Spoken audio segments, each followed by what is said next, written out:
నమస్తే, welcome to our channel. నేను సిరి. ఏపీలో కాంగ్రెస్ వినూత్న ప్రయత్నాలు అయితే చేస్తుంది. అంటే మాజీ మంత్రులకి రాహుల్ గాంధీ ఫోన్ చేసి బేరసారాలు చేస్తున్నట్టయితే వార్తలు వస్తున్నాయి. ఇందులో ఎంతవరకు వాస్తవం ఉందనేది మనకు వివరించడానికి మనతో పాటు ఉన్నారు ప్రముఖ senior journalist, political analyst CS Rao గారు. ఇప్పుడు వస్తున్న వార్తల ప్రకారం చూస్తుంటే రాహుల్ గాంధీ ఏపీలో ఉన్న మాజీ మంత్రులకి ఫోన్ చేసి ఫోన్లో బేరసారాలు చేస్తున్నట్టు మరి వార్తలు వస్తున్నాయి. ఇందులో నిజంగా వాస్తవం ఉందంటారా? సో బేరసారాలు కాదు, కానీ నేరుగా రాహుల్ గాంధీ కాంగ్రెస్ పార్టీకి సంబంధించినటువంటి 8 మంది మంత్రులకి, మాజీ మంత్రులకి ఫోన్ చేశారనేది లేటెస్ట్ టాక్. ఆంధ్రప్రదేశ్లో ఎలాగైనా సరే కాంగ్రెస్ పార్టీని బలోపేతం చేయాలి అనేది కాంగ్రెస్ పార్టీ వాళ్ళ లక్ష్యం.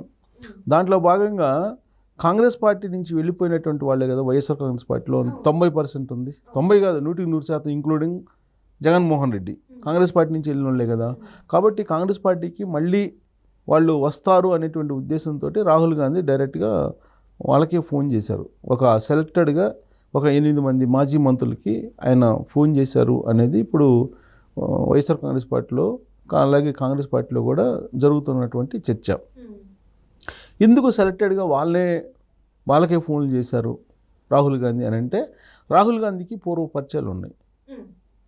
ఇప్పుడు సీనియర్లుగా ఉండేటువంటి వాళ్ళు మనం లెక్కేసుకుంటే బొత్స సత్యనారాయణ, అంటే బొత్స సత్యనారాయణకి ఫోన్ చేశాడని కాదు, మామూలుగా సీనియర్లుగా చెప్పుకుంటే కాంగ్రెస్ పార్టీలో సుదీర్ఘకాలం పాటు పనిచేసి ఆయన పీసీసీ అధ్యక్షుడిగా కూడా పనిచేశాడు యునైటెడ్ ఆంధ్రప్రదేశ్కి.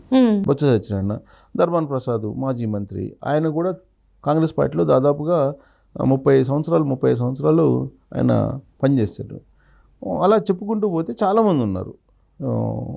మనం వైఎస్ఆర్ కాంగ్రెస్ పార్టీలో ఉండేటువంటి వాళ్ళు చాలామంది కాంగ్రెస్ పార్టీలో నుంచి మాజీ మంత్రి నాగేశ్వరరావు, గోదావరి జిల్లాలో ఆయన, ఆ మాజీ మంత్రులు అందరూ ఆల్మోస్ట్ కాంగ్రెస్ పార్టీలో సుదీర్ఘకాలం పాటు పనిచేసినటువంటి వాళ్ళు. పైగా వీళ్ళందరూ ఎక్కువ మంది యూత్ కాంగ్రెస్ నుంచి వచ్చినటువంటి వాళ్ళే. అంటే వాళ్ళ చిన్నతనం నుంచి, అంటే వాళ్ళ యూత్ ఎంగేజ్, అప్పటి నుంచే కాలేజ్ డేస్ నుంచే కాంగ్రెస్ పార్టీ భావజాలాన్ని బాగా అణువణువున జీర్ణించుకున్నటువంటి వాళ్ళు. అయితే బైఫర్కేషన్ కారణంగా, రాష్ట్రం విడిపోయిన కారణంగా అక్కడ కాంగ్రెస్ పార్టీని ప్రజలు ఆదరించలేదు కాబట్టి వాళ్ళంతా పక్కకి వెళ్ళిపోయారు. కానీ మామూలుగా అయితే కాంగ్రెస్ పార్టీ భావజాలం పుష్కలంగా ఉన్నటువంటి లీడర్లు వాళ్ళందరూ కూడా. కాబట్టి కాంగ్రెస్ పార్టీలోకి రావడం అనేది చాలా ఈజీ వాళ్ళకి. సో ఇటీవల వరకు ఏమైందంటే వైఎస్ఆర్ కాంగ్రెస్ పార్టీ బలంగా ఉంది కాబట్టి వైఎస్ఆర్ కాంగ్రెస్ పార్టీలో ఉంటూ వచ్చారు వాళ్ళు. కాంగ్రెస్ పార్టీకి లైఫ్ ఉండదు, కాంగ్రెస్ పార్టీకి పెద్ద ప్రాధాన్యత ఉండదు అనేటువంటి ఉద్దేశంతో ఇప్పుడు దేశవ్యాప్తంగా మారినటువంటి పరిస్థితులు మనం చూస్తే బలమైనటువంటి ప్రతిపక్షంగా ఢిల్లీలో కనిపిస్తుంది కాంగ్రెస్ పార్టీ. రాబోయేటువంటి ఎన్నికల్లో ఖచ్చితంగా కాంగ్రెస్ పార్టీ అధికారంలోకి వచ్చే అవకాశం ఉంది అని చెప్పి ఇప్పుడు పరిస్థితులు కనిపిస్తూ ఉన్నాయి. ప్లస్ రాహుల్ గాంధీ ఈ కొత్తగా ఇప్పుడు ఎన్నికైనటువంటి సభలో మనం చూస్తే కనుక ఏ విధంగా అగ్రెసివ్గా ఒక ప్రతిపక్ష నేతగా మాట్లాడుతున్నాడో చూస్తున్నాం గత 2 రోజుల నుంచి లోక్సభలో. సో ఇవన్నీ చూస్తే కనుక రాహుల్ గాంధీ రాబోయేటువంటి రోజుల్లో చాలా అగ్రెసివ్గా కాంగ్రెస్ పార్టీని దేశవ్యాప్తంగా నడిపించేటువంటి అవకాశం ఉంది. కాంగ్రెస్ పార్టీని బలోపేతం చేసేటువంటి అవకాశం ఉంది. ఇప్పుడు దక్షిణ భారతదేశంలో ఒక ఆంధ్రప్రదేశ్ మినహా మిగిలిన అన్ని చోట్ల కాంగ్రెస్ పార్టీ బలంగా ఉంది, అధికారంలో కూడా ఉంది. తెలంగాణలో అధికారంలో ఉంది, కర్ణాటకలో అధికారంలో ఉంది, అలాగే కేరళలో అధికారంలో ఉంది భాగస్వామి పార్టీలతోటి, అలాగే తమిళనాడులో అధికారంలో ఉంది భాగస్వామి పార్టీతోటి. సో దక్షిణ భారతదేశం మొత్తం కూడా కాంగ్రెస్ పార్టీ ఉంది ఎక్సెప్ట్ ఆంధ్రప్రదేశ్. కాబట్టి ఆంధ్రప్రదేశ్ని ప్రత్యేకంగా రాహుల్ గాంధీ సెలెక్ట్ చేసుకున్నారు. సో ఉత్తర భారతదేశంలో ఎంతో కొంత బీజేపీ బలంగా ఉంది. అయితే ఉత్తరప్రదేశ్లో మొన్న జరిగినట్టు లోక్సభ ఎన్నికల్లో కాంగ్రెస్ పార్టీ బాగానే పర్ఫార్మెన్స్ ఇచ్చింది. సో దక్షిణ భారతదేశాన్ని ఒక కంచుకోటగా మార్చుకోవాలి, దానికి ఆంధ్రప్రదేశ్ని కూడా కీలకంగా తీసుకున్నాడు రాహుల్ గాంధీ. దాంతో ఆయన ఫోన్లు చేసి మాట్లాడుతున్నారు మాజీ మంత్రులతో, మాట్లాడి వాళ్ళని కాంగ్రెస్ పార్టీ వైపు రమ్మని చెప్పి ఓపెన్ ఆఫర్ ఇస్తున్నారు. మీకేం కావాలి చెప్పండి, మీరేమనుకుంటున్నారు చెప్పండి, ఓకే, మీకు ఏ పదవి కావాలంటే ఆ పదవి, మీరేం కావాలనుకుంటే అది, రాబోయేటువంటి రోజుల్లో మీరు రండి కాంగ్రెస్ పార్టీలోకి రండి, మన పార్టీని మనం బలోపేతం చేసుకుందాం అనేటువంటి యాంగిల్లో ఆయన ఫోన్ చేసి డైరెక్ట్గా వాళ్ళకి ఆహ్వానం ఇవ్వడంతో, ఇన్వైట్ చేయడంతో వాళ్ళు తబ్బిబ్బైపోతున్నారు. రాహుల్ గాంధీ ఒక కాంగ్రెస్ పార్టీకి సంబంధించిన కీలకమైనటువంటి లీడరు, ఆయనే డైరెక్ట్గా ఫోన్ చేయడం. మామూలుగా అయితే గాంధీ ఫ్యామిలీతో డైరెక్ట్గా మాట్లాడటం లేదంటే డైరెక్ట్గా కలవడం అనేది చాలామందికి అసంభవం అప్పట్లో. అలాంటిది రాహుల్ గాంధీ డైరెక్ట్గా ఫోన్ చేస్తే ఎలా ఉంటుంది వాళ్ళ ఫీలింగ్? కాంగ్రెస్ భావజాలాన్ని పుణికిపుచ్చుకున్నటువంటి వాళ్ళ ఫీలింగ్ ఎలా ఉంటుంది? దేవుడే దిగొచ్చి మనల్ని పలకరిస్తున్నాడు అన్నట్టు ఫీలింగ్ ఉంటుంది. సో ఇప్పుడు అదేవిధంగా 8 మంది మాజీ మంత్రులు కూడా ఉబ్బి తబ్బిబ్బి అయిపోతున్నారు.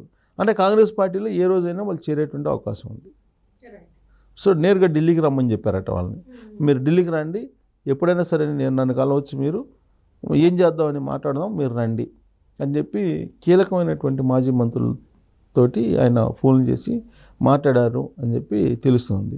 ఈ పరిణామం గమనించిన తర్వాత వైఎస్ఆర్ కాంగ్రెస్ పార్టీలో ఒక అలజడి మొదలైంది. దానికి కారణం ఏంటంటే 11 మంది ఎమ్మెల్యేలు మాత్రం ఇప్పుడు ఉన్నారు, ఇంక్లూడింగ్ జగన్మోహన్ రెడ్డి. వాళ్ళల్లో ఒక 6 ఆల్రెడీ టచ్లో లేరు, ఇంకొంద 4, 5 ఉన్నారు అని చెప్పి చెబుతున్నారు. ఇలాంటి పరిస్థితుల్లో మనం అసలు ప్రజల్లోకి వెళ్ళొచ్చా వెళ్ళకూడదా అనేటువంటి సందిగ్ధంలో వైఎస్ఆర్ కాంగ్రెస్ పార్టీ ఉంది. కానీ జగన్మోహన్ రెడ్డి ఏంటంటే ఒక లాజిక్ తీశాడు. గెలిచినటువంటి సీట్లు 11 కావచ్చు, కానీ 40% ఓట్ బ్యాంక్ నాకుంది అనేటువంటి ఒక లాజిక్ తీశాడు. ఆ లాజిక్ తీసినప్పుడు ఆ పార్టీ బలంగా ఉందని చెప్పడానికి ఆ 40% ఓట్ బ్యాంకు, ఆ 40% ఓట్ బ్యాంక్ ఎవరిది? కాంగ్రెస్ పార్టీది, వైఎస్ఆర్ కాంగ్రెస్ పార్టీది కాదు, కాంగ్రెస్ పార్టీ ఓట్ బ్యాంకు. ఎందుకంటే వాళ్ళు ఇక్కడ కాంగ్రెస్ నుంచి వచ్చిన వాళ్ళు కాబట్టి కాంగ్రెస్ పార్టీ ఓట్ బ్యాంకు. కాబట్టి ఈ సీనియర్లు ఎవరైతే ఉన్నారో ఆ 8 మందిని తీసుకొని కీలకమైన వాళ్ళని, ఆ తర్వాత మిగతా వాళ్ళు ఎలాగో అట్రాక్ట్ అవుతారు. సీనియర్లు కనుక వచ్చి కాంగ్రెస్ పార్టీ యొక్క పగ్గాలు చేపట్టి కాంగ్రెస్ పార్టీతో నడవడం ప్రారంభమైతే నీకు ఆటోమేటిక్గా మిగతా వాళ్ళు కూడా వచ్చే అవకాశం ఉంది. సో అది కనుక జరిగితే YSR Congress party vote bank 40 నుంచి 10% పడిపోయే అవకాశం కూడా లేకపోలేదు. కాంగ్రెస్ పార్టీకి ఎంత కొంచెం కష్టపడితే కనుక వాళ్ళు ఇమీడియట్గా వాళ్ళ ఓట్ పర్సెంట్ని పెంచుకుంటారు. ఎక్కడి నుంచి ఆ ఓట్ బ్యాంక్ని పెంచుకుంటారని అంటే వైఎస్ఆర్ కాంగ్రెస్ పార్టీ నుంచి పెంచుకుంటారు. సో కాబట్టి రాహుల్ గాంధీ ఇప్పుడు ఆల్రెడీ రంగంలో దిగాడు కాబట్టి రాబోయేటువంటి రోజులు ఆయన ఆంధ్రప్రదేశ్కి కూడా వచ్చి పర్యటన చేశాడు అనుకో, టోటల్ సినారియో మారిపోయే అవకాశం ఉంది. అప్పుడు అంతిమంగా నష్టపోయేది ఎవరు? వైఎస్ఆర్ కాంగ్రెస్ పార్టీ నష్టపోతుంది, జగన్మోహన్ రెడ్డి నష్టపోతాడు. ఇప్పటికే 11 మందిలో 6 జారిపోయారు, 6లో ఇంకా 5 ఉన్నారు. 5లో ఎంతమంది ఉంటారో తెలియదు. ఇలాంటి పరిస్థితుల్లో నాకు 40% ఓట్ బ్యాంక్ ఉందని చెప్పేసి నేను ప్రజల్లోకి వెళ్ళడానికి ముందుగానే కాంగ్రెస్ పార్టీ బలోపేతం కావాలనేటువంటి ప్రయత్నం చేస్తుంది. ఎందుకంటే ఆయన నెక్స్ట్ డిసెంబర్లోనూ జనవరిలోనూ చెప్తున్నాడు ప్రజల్లోకి వెళ్తానని. ఈ లోపుగానే కాంగ్రెస్ పార్టీని బలోపేతం చేసుకోవాలనేటువంటి ఆలోచన రాహుల్ గాంధీ చేస్తున్నాడు. అందుకే డైరెక్ట్గా మాజీ మంత్రులకు ఫోన్ చేయటం, వాళ్ళతో మాట్లాడటం, మీకు ఏం కావాలని చెప్పండి, నేను చేస్తాను, మీరు ఢిల్లీ రండి, మనం డైరెక్ట్గా కలిసి మాట్లాడదాం, ఇలాంటివన్నీ చెప్పారు. సో ఈ ఫోన్లు అనేవి రాబోయేటువంటి రోజుల్లో ఆంధ్రప్రదేశ్లో కాంగ్రెస్ పార్టీని అలాగే ఆంధ్రప్రదేశ్ రాజకీయాల్ని టోటల్గా మలుపు తిప్పేటువంటి అవకాశం ఉందని చెప్పి మనం విశ్లేషణ చేసుకోవచ్చు. అంటే నిన్న మొన్నటి వరకు అయితే వైసీపీ పార్టీని కాంగ్రెస్లో ఇంకా విలీనం చేస్తున్నట్టు కూడా కొన్ని వార్తలు అయితే వచ్చాయి కదా సార్. మరి మొత్తంగా ఒకవేళ జగన్మోహన్ రెడ్డి అలాంటి ఒక డెసిషన్ తీసుకొని చేస్తే అది కూడా ఒక పెద్ద ఏమంటారు వార్త అయిపోద్ది కదా సార్. జగన్మోహన్ రెడ్డి ముందు ఉన్నటువంటి ఆప్షన్స్ 2. ఒకటి ఆయన ప్రజల్లోకి వెళ్ళటం, ప్రజల్లోకి వెళ్ళి పార్టీని మళ్ళీ గెలిపించుకోవటం. అది ఇప్పుడున్నటువంటి పరిస్థితుల్లో సంభవం అంటే కంటి చూమేరలా కనిపించట్లేదు. ఎందుకనంటే జగన్మోహన్ రెడ్డి పరిపాలన ఏ విధంగా ఉంటుందనేది ఆంధ్రప్రదేశ్ ప్రజలు బాగా చూశారు, అనుభవించారు, గుర్తుపెట్టుకున్నారు. నాకు తెలిసినంత వరకు ఆంధ్రప్రదేశ్ ప్రజలు ఎప్పుడు అంత భయానికి గురికాల. అలాంటిది జగన్మోహన్ రెడ్డి పరిపాలనలో ఒక ప్యానిక్ సిచ్యువేషన్లోకి వెళ్ళిపోయారు. మళ్ళీ జగన్మోహన్ రెడ్డి వస్తే అసలు మనం ఇక్కడ ఉంటామా, రాష్ట్రంలో ఉండగలమా అనేటువంటి పరిస్థితికి వచ్చి ఆయన్ని వ్యతిరేకిస్తూ ఓటేశారు. కాబట్టి మళ్ళీ జగన్మోహన్ రెడ్డి కనుక ప్రజల్లోకి వెళ్ళినా 2019 ముందు వెళ్ళినప్పుడు వచ్చినటువంటి ఆదరణ వచ్చేటువంటి అవకాశం లేదు. 1. 2, ఆయన ప్రజల్లోకి వెళ్ళినా కానీ at the same time Congress party Sharmila కూడా వెళ్తుంది ప్రజల్లోకి. అలాగే కాంగ్రెస్ పార్టీలో చేరబోయేటువంటి 8 మందికి ఫోన్ చేశాడు ఆయన సీనియర్లు, వాళ్ళు చేరారు అనుకో కాంగ్రెస్ పార్టీ బలోపేతం అవుతుంది. సో కాంగ్రెస్ పార్టీ బలోపేతం అయినప్పుడు జగన్మోహన్ రెడ్డి బలహీనపడతాడు. సో బలహీనపడినప్పుడు ఆయన ఏం చేస్తాడు? పార్టీని రన్ చేయగలడా? రన్ చేయలేడు. ఉండే ఆప్షన్ ఏంటి? మెర్జ్ చేయటం. ఏ పార్టీలో మెర్జ్ చేస్తాడు? ఆయన ఓట్ బ్యాంక్ ఎవరి దగ్గర ఉందంటే కాంగ్రెస్. కాబట్టి కాంగ్రెస్ పార్టీలో మెర్జ్ చేస్తే అప్పుడు కాంగ్రెస్ పార్టీ నుంచి ఈయన ఒకళ్ళ నాయకుడిగా ఒప్పుకుంటే సోనియా గాంధీ, రాహుల్ గాంధీ, అప్పుడు ఈయన్ని మళ్ళీ కాంగ్రెస్ పార్టీ సారథ్య బాధ్యతలు అప్పచెప్పి ఆయన్ని ముందు పెట్టి వెళ్ళేటువంటి అవకాశం ఉంది.